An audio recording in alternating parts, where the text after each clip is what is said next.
Tiga pelaku pembunuhan berantai yang sudah ditangkap polisi. Dan saudara, kami hadirkan, inilah wajah pelaku pembunuhan di Bekasi dan Cianjur. Para pelaku dan korban memiliki ikatan keluarga. Korban meninggal di Bekasi merupakan istri dan anak tiri salah satu pelaku. Sedangkan korban di Cianjur merupakan mantan istri dan mertua salah satu pelaku serta anak salah satu pelaku. Kasus pembunuhan satu keluarga dengan kopi yang dibubuhi racun di Bekasi dan Cianjur ini menguak pembunuhan berantai yang dilakukan oleh Won CS. Apa saja temuan-temuan polisi dan bagaimana psikologi forensik melihat kasus ini? Kita akan bahas bersama dengan Kabid Humas Polda Metro Jaya Kombes Truno Yudo Wisnu Andiko dan psikolog forensik Reza Indragiri Amril. Selamat sore Pak Truno, Pak Reza. Selamat sore Mas Reza. Baik, saya ingin ke Pak Truno. Pak Truno, hari ini Polda Metro Jaya langsung terjun ke Cianjur. Apa saja temuan terbaru dan kendala pemeriksaan pelaku apa sih? Apakah lancar mengungkapkan apa yang mereka lakukan? Membuat terang benderang Pak Truno? Iya, baik Mas Rahmat. Saya jelaskan dulu ya, memang ini menjadi perhatian publik sejak awal adanya satu keluarga 5 orang keracunan. Namun ada hal-hal yang sudah ditekan oleh Kapolda bahwasannya kita harus melakukan secara saintifik. Di mana saintifik ini kan cara suatu yang modern untuk mengungkap secara ilmiah sehingga keakuratannya bisa bertanggung jawab. Nah, kemudian perkembangannya dari hasil saintifik memang berkembang di Cianjur adanya suatu entry point-nya adalah TKP baru. Di mana pada saat penyidik melakukan proses olah TKP didapati dalam gundukan tanah dan kemudian didapatkan lagi jenazah.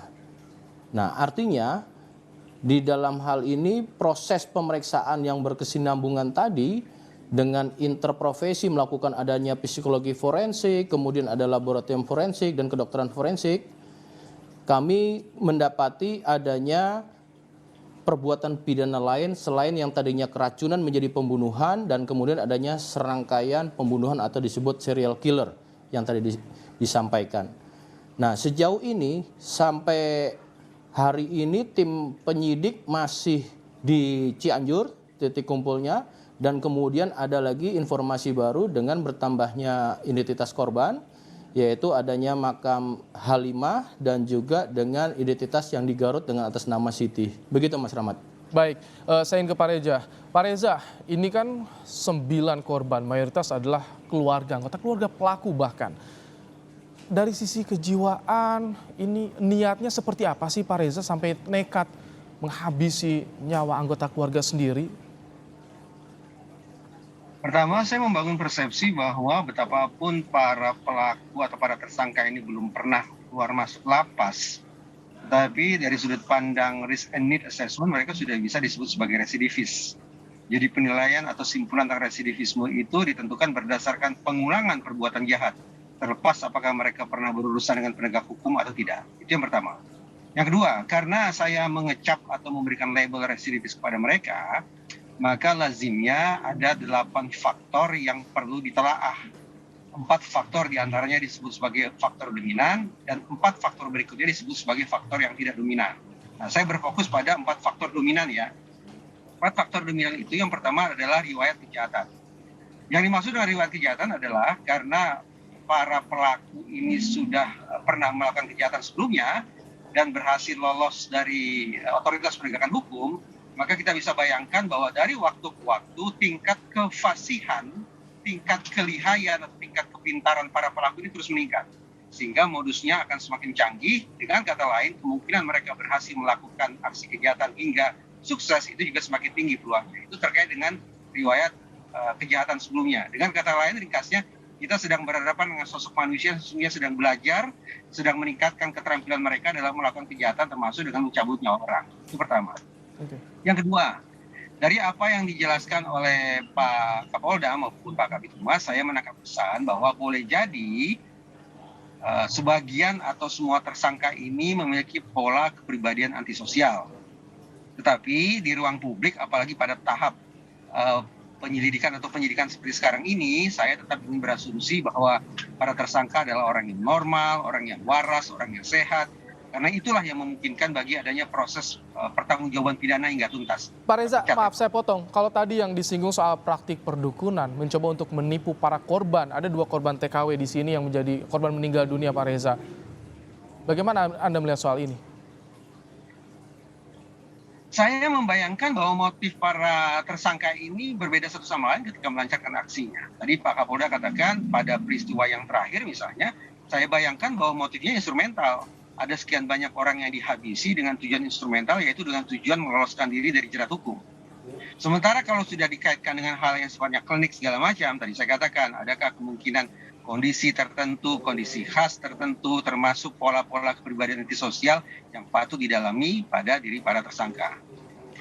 Yang ketiga, saya lanjut Mas ya, yang ketiga adalah tampaknya para tersangka ini memang mengembangkan sikap pro kejahatan, yaitu menjadikan kejahatan sebagai solusi bagi mereka untuk mengatasi persoalan hidup mereka sehari-hari. Kenapa itu bisa terbentuk?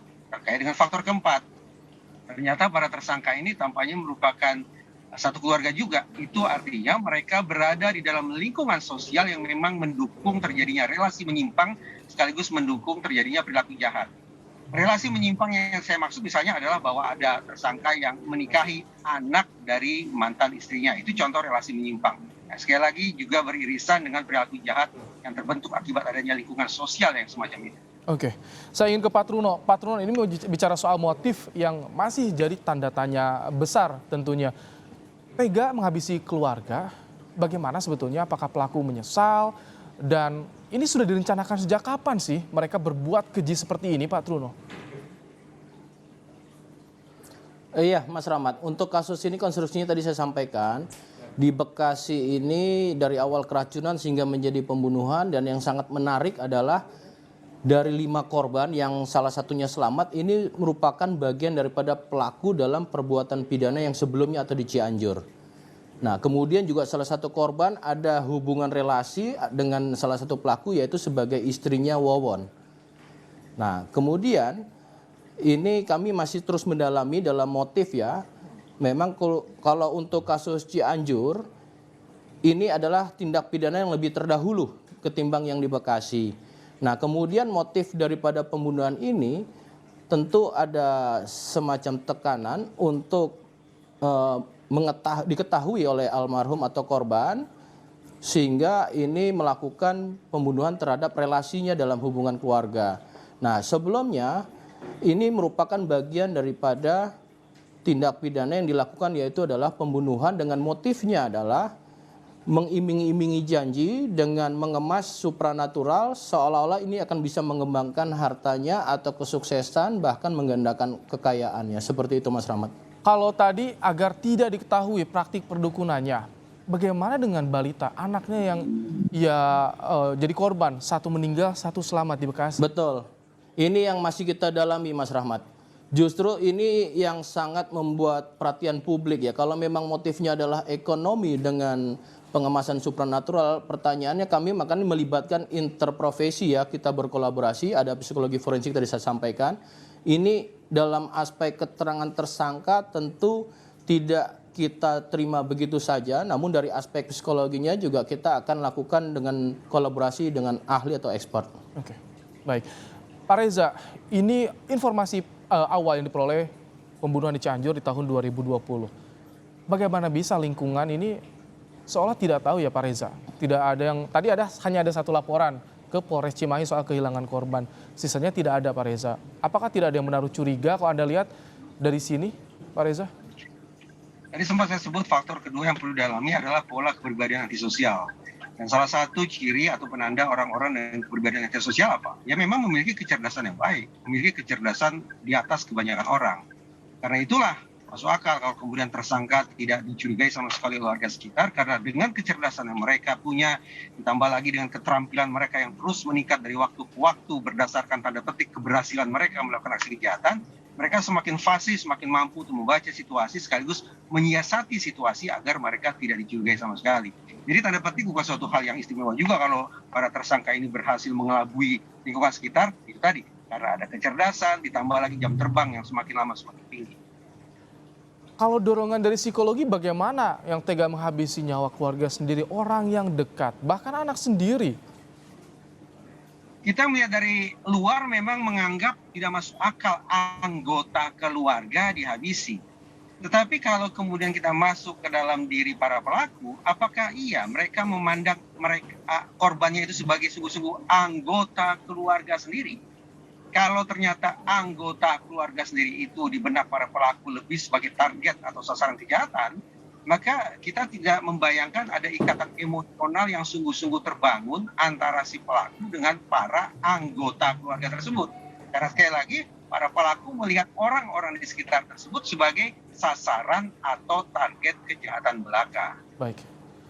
Pak Truno, katanya kabarnya ada kemungkinan ada pelaku lain atau korban lain. Ini masih dikembangkan. Seperti apa informasinya? Tadi juga dikejar juga ke wilayah Jawa Timur katanya informasinya, Pak Truno. Iya, kita masih mendalami terkait. Jadi proses penyidikan ini belum terhenti ya, Mas Rahmat. Kita tetap melakukan langkah-langkah proses penyelidikan dalam serangkaian penyidikan ini. Potensial untuk penambahan tersangka tentu didasari nanti dengan alat bukti yang didapat oleh penyidik. Jadi kita tidak bisa menyampaikan ada sesuatu yang memang bertambah atau tidak bertambah. Tetapi kalau nanti di lapangan didapati adanya suatu partner in crime-nya, ada peran di situ, tentu ini akan mendasari pada alat bukti, Mas Rahmat. Oke. Baik, kita tunggu bagaimana kelanjutan kasus ini, seperti apa titik terang yang akan ditemukan oleh polisi. Terima kasih Kombes Truno Yudo Wisnu Andiko, Kabid Humas Polda Metro Jaya, dan juga Reza Indragiri Amril, psikolog forensik, telah berbagi informasi dalam program Kompas Petang sore hari ini.